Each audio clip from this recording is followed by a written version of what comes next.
할렐루야. 하나님께는 영광, 우리들에게는 은혜가 넘치는 귀한 시간이 되기를 바랍니다. 여러분, 나이가 많다. 옛날엔 그게 강했는데 요즘엔 별 소용이 없어요. 나이가 많다는 게 얼마 정도입니까? 요즘은요, 그 인터넷이 발전하면서 채팅을 하죠. 대화를 나누는데, 그런데 나이별로 채팅방이 있습니다. 근데 10대 방에 20대 방이 들어오면은 이런답니다. 10대 방에 왜 늙은 게 들어와가지고 물 흐리고 그래? 그런답니다.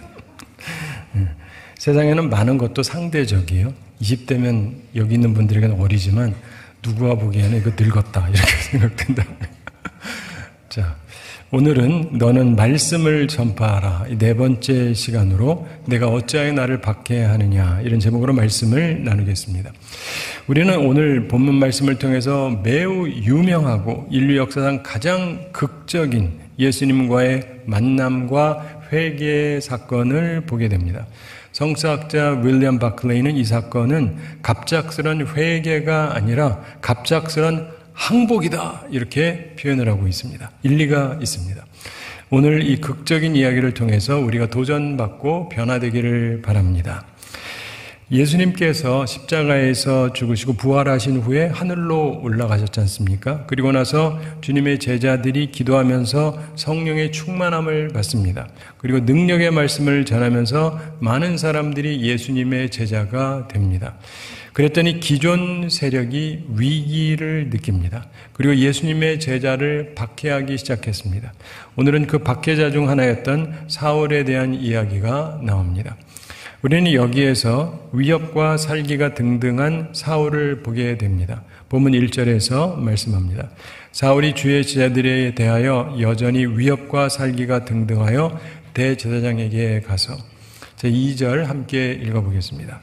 다메섹 여러 회당에 가져갈 공문을 정하니 이는 만일 그 도를 따르는 사람을 만나면 남녀를 막론하고 결박하여 예루살렘으로 잡아오려 함이라. 아멘. 이 사울이 대제사장, 즉 당시 최고의 종교 권력자의 인준을 받고 자기들 기존 체제를 따르지 않는 예수의 제자들을 잡으려고 했던 것입니다.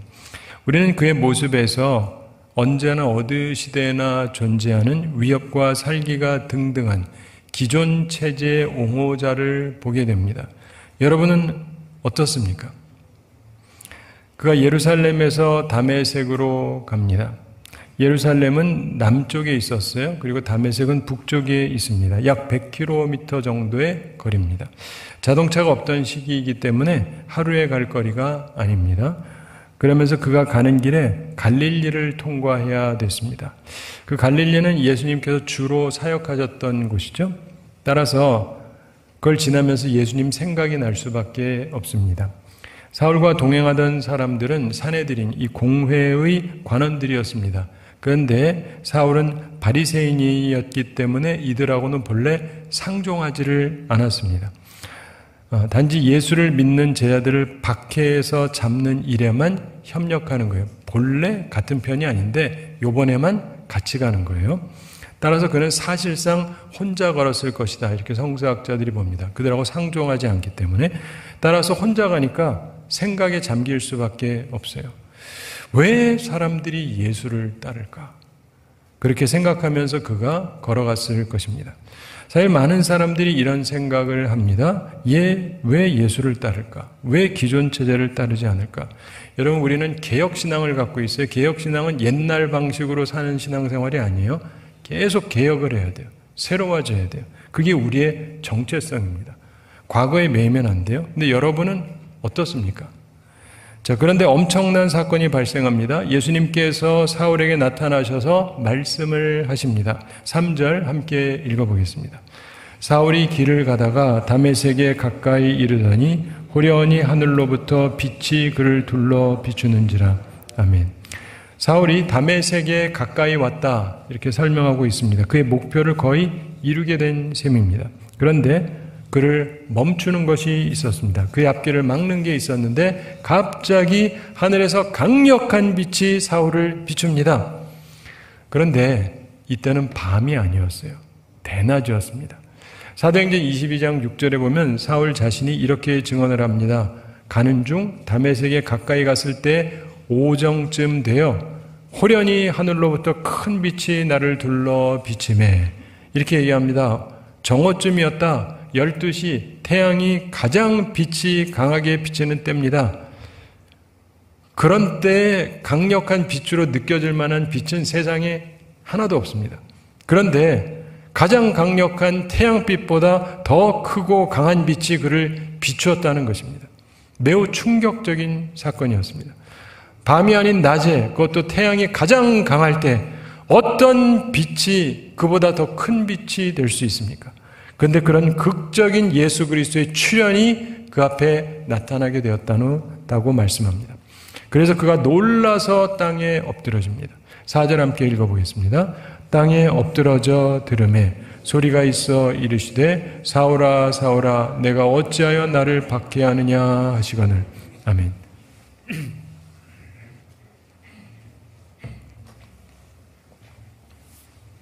예수님께서 그의 이름을 부르셨습니다.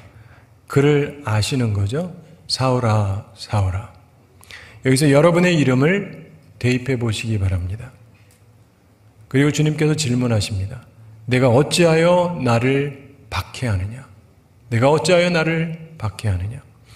주님께서 여러분의 이름을 부르시면서 말씀하십니다. 내가 어찌하여 나를 박해하느냐? 질문이면서 책망하시는 것입니다. 오늘 주님의 책망을 들으시기 바랍니다.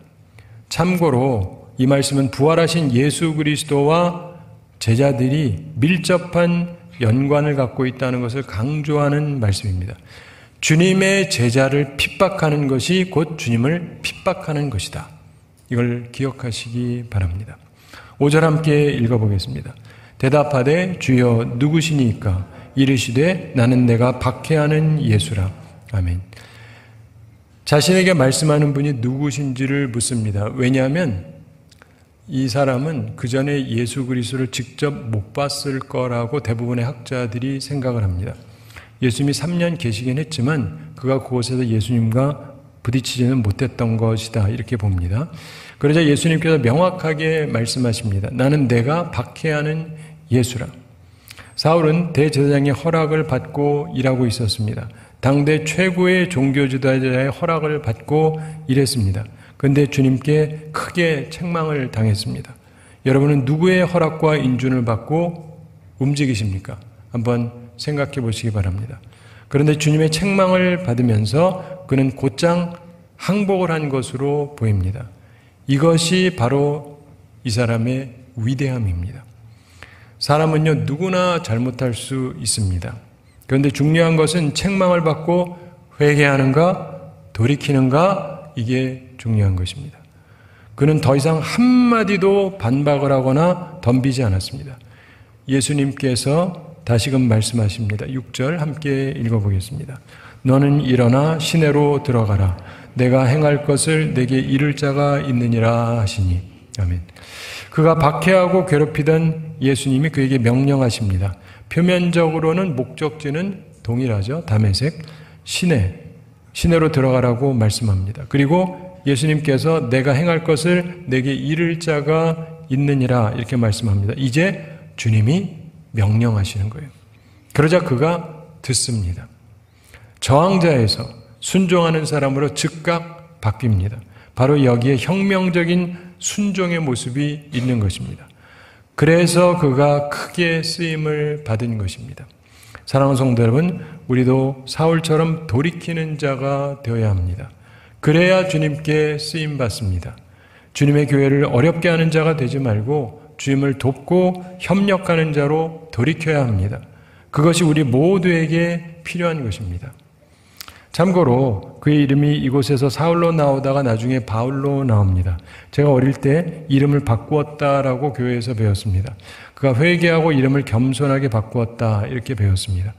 바울은 작다, 작은 자 이런 뜻입니다. 그런데 제가 미국 신학교에서 배웠더니 서양학자들이 최근에 이것은 이름을 바꾼 것이 아니었다라고 설명을 합니다. 신약이 쓰여지던 당시에는 히브리 이름뿐 아니라 헬라 혹은 라틴 이름을 같이 갖고 있는 것이 일반적인 경우였다라고 설명합니다. 실제로 성경을 쭉 살펴보면 그가 이름을 계명했다라는 표현은 없어요. 이름이 바뀌어 쓰여져 있긴 한데 그냥 두 개가 다 그의 이름으로 보는 견해가 요즘에 강합니다. 단지 다르게 사용이 된다고 보는 것이죠. 참조하시기 바랍니다. 무슨 말이냐? 이게 정말 중요한 것은 아니다. 이런 뜻입니다. 참조하시기 바랍니다. 그래도 나름대로 좋게 해석을 하자면 그가 개종하면서 작은 자라고 하는 이름을 붙였든 혹은 처음부터 작은 자라는 이름을 가지고 있었든 생각을 해보면 그럼 그가 처음부터 사실상 겸손한 마음을 가진 자라고 볼 수 있지 않겠습니까? 그래서 좋은 쪽으로 해석을 해도 제가 보기엔 큰 상관은 없다 이렇게 생각이 됩니다. 자, 이제 6절을 함께 읽어보겠습니다. 너는 일어나 시내로 들어가라. 내가 행할 것을 내게 이를 자가 있느니라 하시니. 아멘. 자, 이것은 우리 주님의 명령입니다. 이제 항복한 사울에게 예수님께서 주님으로서 명령하시는 것입니다. 본래 계획대로 다메섹 시내로 들어가라고 하십니다. 그리고 누군가를 보내서 주님께서 말씀을 주시겠다고 말씀하십니다. 8절에 보면 사울이 땅에서 일어나 눈을 떴으나 아무것도 보지 못하고 사람의 손에 끌려 다메섹으로 들어가서 이렇게 말씀합니다. 9절 함께 읽어보겠습니다. 사흘 동안 보지 못하고 먹지도 마시지도 아니하니라. 아멘. 사흘간 보지를 못했습니다. 이건 보고 싶어도 안 보이는 거예요. 그런데 그러면서 사흘 동안 먹지도 마시지도 아니했다 이렇게 되어 있습니다. 이거는 못 먹었다가 아니라 안 먹었다는 얘기예요. 목이 막혀서 안 넘어갔다가 아니라 자기가 안 먹은 거예요. 무슨 말입니까? 금식했다 이 말이에요. 금식. 사흘 동안 금식 기도했다는 거예요. 사흘 동안 금식 왜 합니까? 회개하느라고. 여러분 다 예수 믿고 사흘은 금식 기도 하셨죠? 하신 분? 내가 알기로는 거의 없어요. 잘 안 해요. 근데 아예 금식한다고 꼭 회개하는 겁니까? 그럼 여러분은 금식도 안 하고 어떻게 회개의 표를 보이셨어요? 여러분을 책망하는 것이 아니라 이건 확연한 회개의 표다 이 말이에요. 네. 확연하게 자신의 죄를 회개하는 표를 보이고 있습니다. 자신이 주님의 제자들을 핍박한 것을 회개한 것입니다. 이것을 주님께서 보셨습니다. 이게 중요해요. 그리고 주님께서 다른 사람에게 찾아가셔서 친히 또 말씀을 하십니다. 이제 오늘의 또 다른 중요한 부분을 보려고 하는데 예수님께서 아나니아라고 하는 제자에게 환상 중에 그를 불러서 말씀하십니다. 10절부터 16절까지 계속되는데 굉장히 특이한 말씀입니다. 왜냐하면 주님께서 사울에게 직접 나타나셨잖아요. 그러니까 직접 말씀하시면 되잖아요. 근데 또 일부러 누군가를 보내시겠다는 겁니다. 그리고 주님이 그냥 고쳐주시면 되잖아요. 그 사람이 가서 고쳐주게 하겠다고 하십니다. 그리고 그 사람이 말씀을 주게 하겠다고 말씀하십니다. 우리 주님의 방식이에요. 특이하죠. 11절 함께 읽어보겠습니다. 주께서 이르시되 일어나 직가라 하는 거리로 가서 유다의 집에서 5 사울이라 하는 사람을 찾으라. 그가 기도하는 중이니라. 아멘. 사울이 무엇하고 있다고 예수님이 말씀합니까? 기도하는 중이다. 그렇습니다. 우리가 기도할 때 주님께서 우리를 위해서 만남의 축복을 예비하십니다. 그러므로 기도하시기 바랍니다. 어떤 분은 그럴 수 있어요. 안 보이니까 뭐 할 거 있냐 기도했겠지. 그래요. 여러분 중에서 백내장 수술하면 잘 안 보이니까 기도만 하느냐. 그 잘 안 보이는 눈 가지고 이제 잘 보인다 그래서 TV 열심히 보다가 눈 상하는 분들이 꽤 많아요. 좀 조심하면 좋은데. 그래서요. 이게 남하는 거 무조건 폄하하지 마시고 이게 굉장히 중요한 거예요. 자신에게 어떤 때가 왔을 때 그가 기도하고 있었습니다. 여러분도 기도해야 될 때 꼭 기도하시기 바랍니다. 그런데 예수님의 말씀을 듣고 아나니아가 꺼려요. 참고로 사도행전의 다른 부분에서 아나니아 그리고 삽비라 부부가 나오는데 그 아나니아가 아닙니다. 동명이인이에요. 다른 사람입니다. 근데 이 사람이 꺼려요. 그러면서 13절에서 아나니아가 대답하되 주여 이 사람에 대하여 내가 여러 사람에게 듣사온즉 그가 예루살렘에서 주의 성도에게 적지 않은 해를 끼쳤다 하더니 그러면서 계속 주님께 아뢰입니다. 14절 함께 읽어보겠습니다. 여기서도 주의 이름을 부르는 모든 사람을 결박할 권한을 대제사장들에게서 받았나이다 하거늘. 아멘.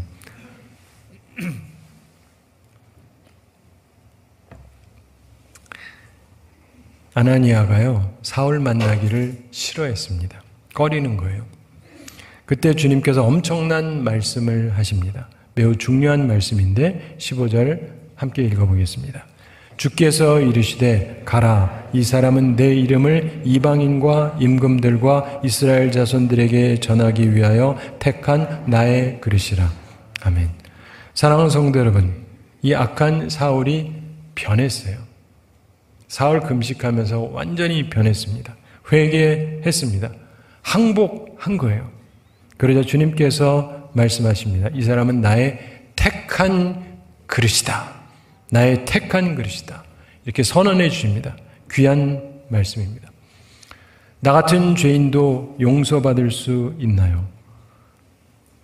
이런 마음이 드시는 분이 있다라고 한다면 주님께서는요, 회개하는 죄인에게 앞으로 복음 전파를 위해서 쓰일 주님의 택한 그릇이다. 이런 귀한 말씀을 주십니다. 오늘 주님 앞에 회개하고 항복하고 금식하며 기도하는 가운데 주님께서 나의 택한 그릇이다. 이렇게 말씀해 주시는 귀한 은총의 자리에서는 우리 모두가 되기를 바랍니다. 오늘 말씀 이후에 아나니아와 사울이 드디어 만납니다. 아나니아가 사울을 위해서 안수하며 기도합니다. 사울의 눈에서 비늘 같은 것이 벗겨져서 다시 보게 됩니다. 그가 일어나서 세례를 받고 그리고 음식을 먹고 강건해집니다.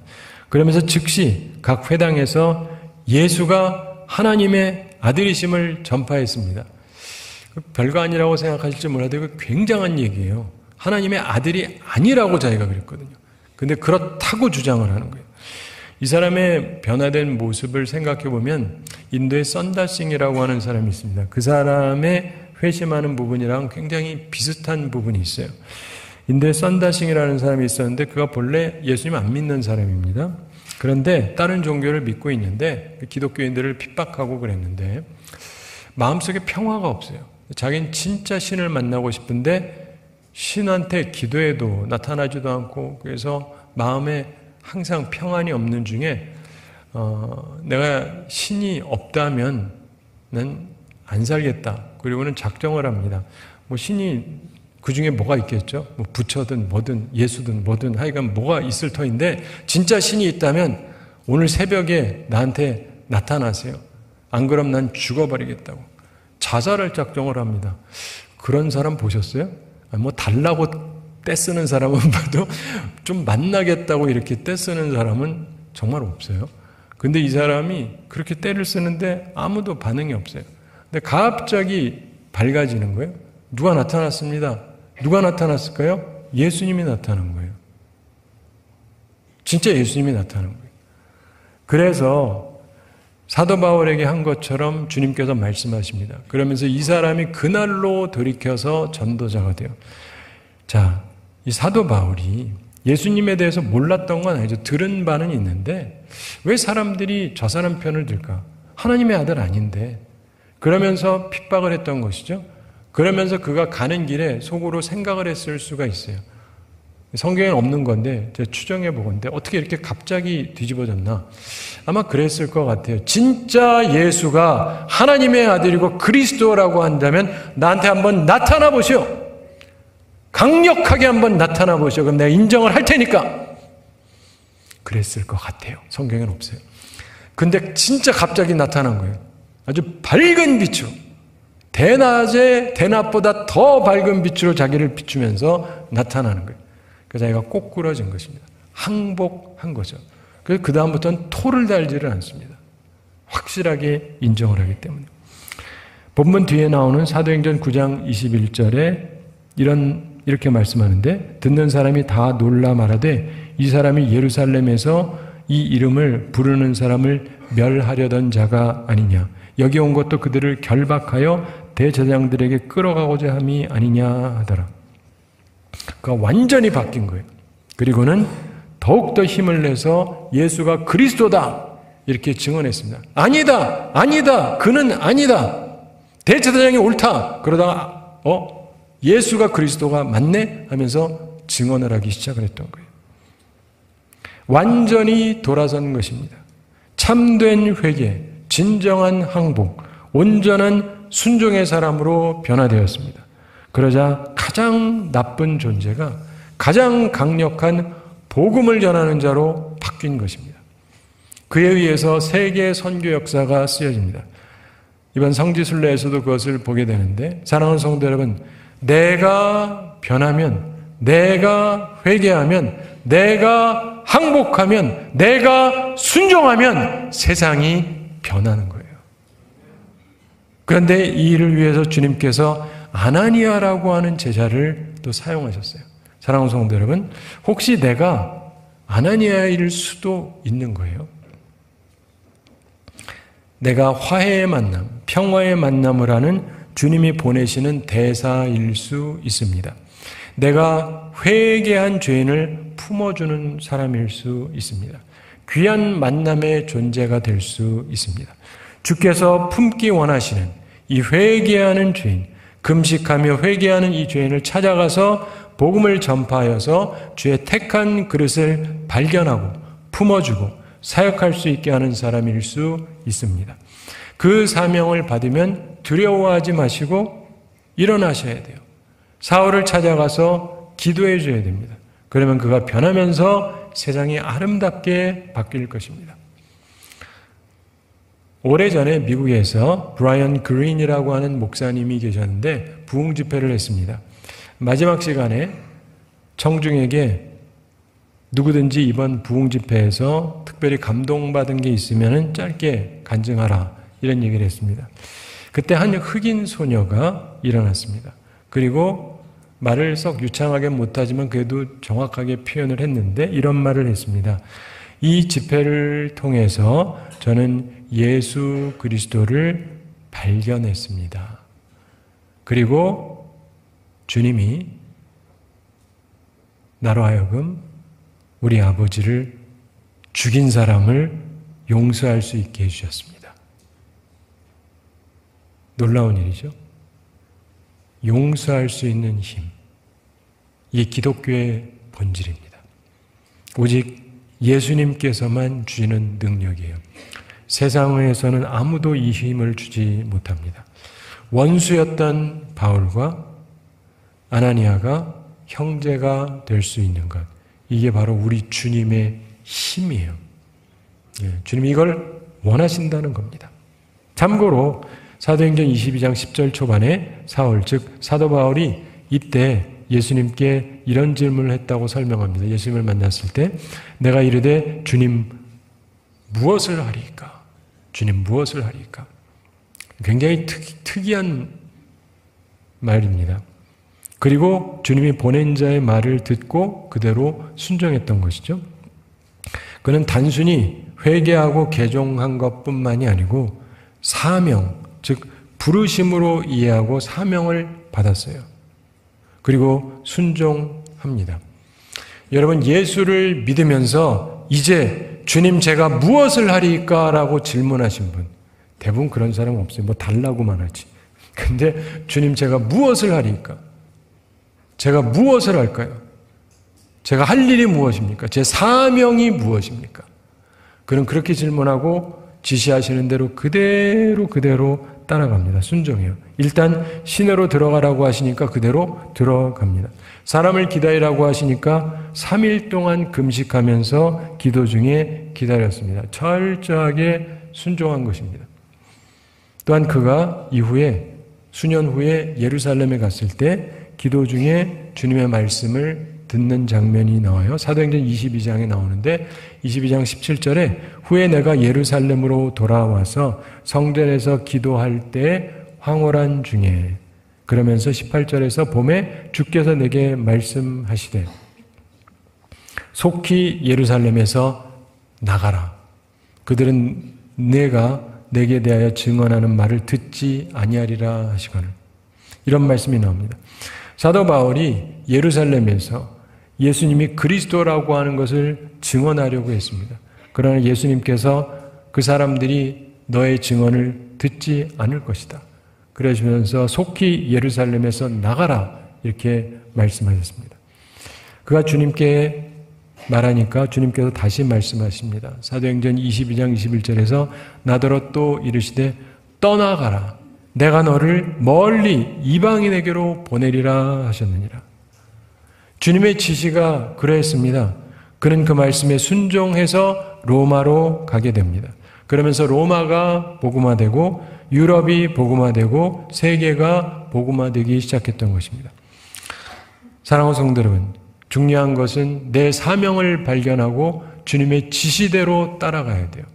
그러면 주님이 그리려고 하시는 큰 그림이 제대로 그려지게 되는 것입니다. 근데 제가 살면서 느끼는 것은 이렇게 주님이 그리시는 그림을 따라서 그대로 순종하는 사람이 극히 드물어요. 목사도 그래요. 교인들은 말할 것도 없고 내 뜻이 아니라 주님이 그리시는 그림을 그대로 따라가야 돼요. 그래야 주님이 그림을 제대로 그리시거든요. 그런 사람의 역사가 이후에 남게 되는 것입니다. 오늘 이 본문을 통해서 어떤 성서 주석가는 사울의 변화를 이렇게 설명합니다. 핍박자가 핍박받는 자가 되었다. 핍박자가 핍박받는 자가 되었다. 참으로 적절한 설명입니다. 사랑하는 성도 여러분, 핍박하지 마세요. 오히려 핍박받는 자가 되십시오. 그게 복입니다. 예수님이 말씀하셨거든요. 팔복의 8번째. 그리고 상이 있을 거라고 말씀합니다. 세상에 권력을 가지고 권력으로 누르고 하려고 하지 마시고 핍박하려고 그러지 마시고 주님의 말씀대로 살아가시게 되기 바랍니다. 사랑하는 성도 여러분, 언제나 주님 말씀에 순종하셔야 됩니다. 그러면 주님께서 우리를 귀하게 쓰실 것입니다. 복음을 전파해야 됩니다. 이것이 우리의 사명입니다. 때를 얻든지 못 얻든지 항상 힘써야 됩니다. 무엇보다 주님의 교회를 핍박하지 말아야 됩니다. 주님을 괴롭게 하지 말아야 됩니다. 성도들, 제자들 피곤케 하지 말아야 됩니다. 회개해야 됩니다. 항복해야 돼요. 순종해야 됩니다. 그래서 파괴자가 아니라 생명을 살리는 복음 전파자가 되어야 합니다. 그래서 주님을 기쁘시게 하는 우리 모두가 되기를 바랍니다. 제가 한 가지 이야기 말씀드리면서 오늘 말씀을 마치겠습니다. 제가 대학교 시절에 서울에서 서울대학교 성악과를 다녔는데 하루는 저희 교회에서 어떤 여학생이 노래를 부릅니다. 성악 공부를 시작한 것 같아요. 근데 옆에 있던 다른 여학생들이 막 야유하면서 막 비웃습니다. 그러면서 제가 성악 공부를 한대요. 그러면서 막 비웃습니다. 저소리로 뭘 이렇게 그래요. 제가 한마디 했습니다. 왜? 목소리 좋은데. 저는 거짓말 안 합니다. 목소리가 괜찮아요. 단지 아직 잘 다듬어지지 않았을 뿐이지 다듬으면 충분히 성악과 들어갈 수 있어요.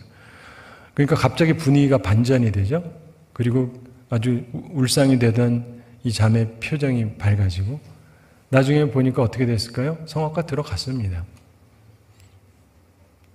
이런 게 뭐냐면 만남의 축복입니다. 잠시 만나서 잠시 한마디를 들어도 이게 만남이 축복이 될 수가 있어요. 그리고 내가 인정할 수 있는 사람을 인정하는 것, 그것이 누군가의 인생에 큰 유익이 될 수 있습니다. 사울, 즉 사도 바울이 예수님을 만나고 만남의 축복으로 아나니아를 만나서 눈을 뜨게 됩니다. 그리고 그의 사명을 받게 됩니다. 여러분은 아나니아 같은 일을 하신 적 있습니까? 하나님의 사람에게 뭔가 힘주는 말을 하고 위로하는 말을 하고 격려의 말을 하고 이런 걸 하신 적이 있냐고요. 이거 해야 그리스도인입니다. 우리도 주님을 중심으로 서로 만나고 축복된 만남을 통해서 살게 되는 우리 모두가 되기를 우리 주님의 이름으로 축원합니다. 우리 함께 기도하겠습니다. 사랑의 하나님 아버지, 우리를 사랑하시고 오늘 저희들에게 또 귀한 말씀 주심을 감사드립니다. 역사적인 사건을 다시금 저희들이 조명해 보게 해주심을 감사드립니다. 이 사건을 통해서 주님께서 우리에게 가르쳐 주시는 바를 성령의 인도하심을 따라 우리가 깨닫게 해주시고, 내가 사울이라면 변화되게 해주시고, 내가 아나니아라고 한다면 위로하고 격려할 자를 위로하고 격려하는 주의 사람들이 되게 하여 주시옵소서. 그래서 주님을 중심으로 우리가 만남의 축복을 가지고 복된 주의를 감당하는 주의 사람들이 다 되게 하여 주시옵소서. 감사드리며 예수님의 이름으로 기도드리옵나이다. 아멘.